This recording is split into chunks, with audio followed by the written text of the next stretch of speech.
मेरे प्रिय विद्यार्थियों, आज हम लोग अपनी हिंदी सुलभ भारती पुस्तिका कक्षा 6वीं से कविता नंबर 7 नदी कंधे पर पढ़ेंगे, जिसके कवि है प्रभुदयाल श्रीवास्तव जी। तो बच्चों, यह कविता जो है नदी कंधे पर, यह एक छोटे बच्चे की कल्पना से आधारित कविता है जो मैं आपको बताने सिखाने जा रही हूँ। कविता शुरू करने से पहले हम लोग कवि जी के बारे में थोड़ा सा जानेंगे। प्रभु दयाल श्रीवास्तव जी, इनका जन्म 4 अगस्त 1944 धर्मपुर दमोह, जो कि मध्य प्रदेश में है, वहाँ पे हुआ था।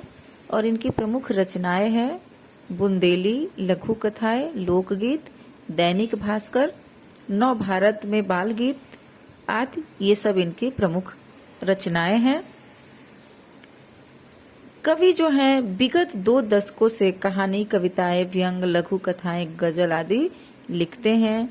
यानी कवि जो हैं 2 दशकों से कहानी, कविताएं और लघु कथाएं, गजल आदि लिखते हैं। यहाँ पर ध्यान देने वाली बात है कि कहा गया है कि विगत 2 दशकों से कहानी, कविताएं, लघु कथाएं, गजल आदि लिखते हैं। तो 2 दशक यानी 1 दशक कहते हैं 10 साल को, और 2 दशक से कभी ये सब लिख रहे हैं, मतलब 20 साल से कभी ये सारी चीजें लिखते आ रहे हैं। अब जो ये कविता है, इसमें क्या है, किसके बारे में कहा गया है, वो मैं आपको थोड़ा सा बताने जा रही हूँ। तो यह कविता कल्पना पर आधारित है। बच्चों, कल्पना आप समझ रहे हैं? कल्पना यानी बैठे बैठे सोचना कि अगर ऐसा होता तो क्या होता, अगर ऐसा दिन होता, या जैसे आप काल्पनिक निबंध लिखने को आपको कहा जाता है। आप प्रधानमंत्री होते, आप पक्षी होते, आप यदि बादल होते, आप यदि शिक्षक होते, तो आप क्या करते? तो आप अपने मनोभाव को बताते हो कि मैं होता तो ऐसा करता। तो यहाँ पर यही एक काल्पनिक कविता है यह।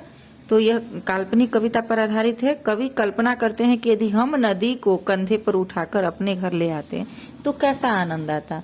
यहाँ पर कवि जो है वो एक बालक बने हुए हैं, और बालक के रूप में यह बता रहे हैं कि अगर नदी को मैं उठाकर अपने घर लाता तो फिर क्या क्या होता और कैसा लगता। अभी समझिए कि हम नदी के पास जाते हैं, हम किसी बीच के पास जाते हैं, किसी समुद्र के पास जाते हैं, और जाकर के वहां पे हम बहुत एंजॉय करते हैं। लेकिन इस कविता में यह बताया गया है कि हम नदी को ही उठा करके, कवि यानी एक बालक अपने घर लेकर आ गया है।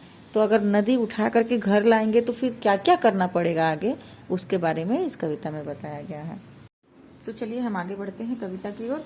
यहाँ पर कवि कह रहे हैं कि अगर हमारे बस में होता नदी उठाकर घर लाते, अपने घर के ठीक सामने उसको हम हर रोज बहाते, कूद कूद कर उछल उछल कर हम मित्रों के साथ नहाते। अब देखिए यहाँ पर इन पंक्ति पर ध्यान दीजिए कि बहुत ही आसान शब्द है, बहुत ही इजी है कि अगर हमारे बस में होता, यानी अगर मैं ऐसा कर सकता, मेरे हाथ में ये करना होता, तो नदी उठाकर घर ले आता। तो मैं क्या करता? नदी को उठाकर घर ले आता, अपने घर के ठीक सामने उसको हम हर रोज बहाते। और फिर क्या करते कि हम अपने घर के सामने ही नदी को हर रोज बहाते, बहने देते, कूद कूद कर, उछल उछल कर हम मित्रों के साथ नहाते। और जब नदी ही हमारे घर के पास होता तो हम क्या करते हैं?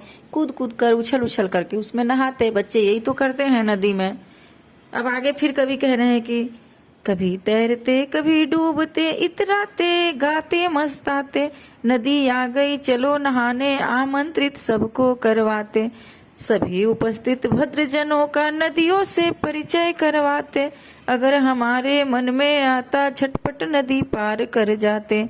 यहाँ पर कह रहे हैं कि कभी तैरते कभी डूबते, कभी हम नदी को तैर जाते, और कभी कभी जिसे नहीं तैरने आता वो उसमें डूबता भी। इतराते गाते, और हम बहुत इतराते, खुश होते, और मस्ताते, और मस्ती में झूमते। नदी आ गई चलो नहाने, खूब खुश होते, चलो नदी आ गई, नदी आ गई चलो नहाने। आमंत्रित सबको करवाते, आमंत्रित करना मतलब होता है सबको बुलाना, आमंत्रित करना। तो बाकी लोगों को भी बुलाते कि चलो नदी आ गई, नहाने चलो, नहाने चलो। सभी उपस्थित भद्रजनों का नदियों से परिचय करवाते, और जितने भी वहाँ पर उपस्थित सज्जन लोग होते, भद्रजन यानी सज्जन लोग, जो अच्छे लोग जो होते हैं, उनका हम नदियों से परिचय करवाते। नदी को बताते कि ये व्यक्ति हैं, और व्यक्ति को बताते कि देखो हमने नदी उठाकर अपने घर के सामने लाया है। अगर हमारे मन में आता झटपट नदी पार कर जाते, और हम क्या करते कि नदी को पार भी कर जाते, मतलब नदी के दो किनारे होते हैं, आपने देखा है, तो उस किनारे भी हम चले जाते। ऐसा वो बच्चा सोच रहा है, यानी कवि सोच रहे हैं, बच्चे के रूप में कवि कल्पना कर रहे हैं। बहुत ही सुंदर कविता है आगे, और बहुत ही छोटी है। आगे तीसरी पंक्ति में देखिए क्या कहा गया है।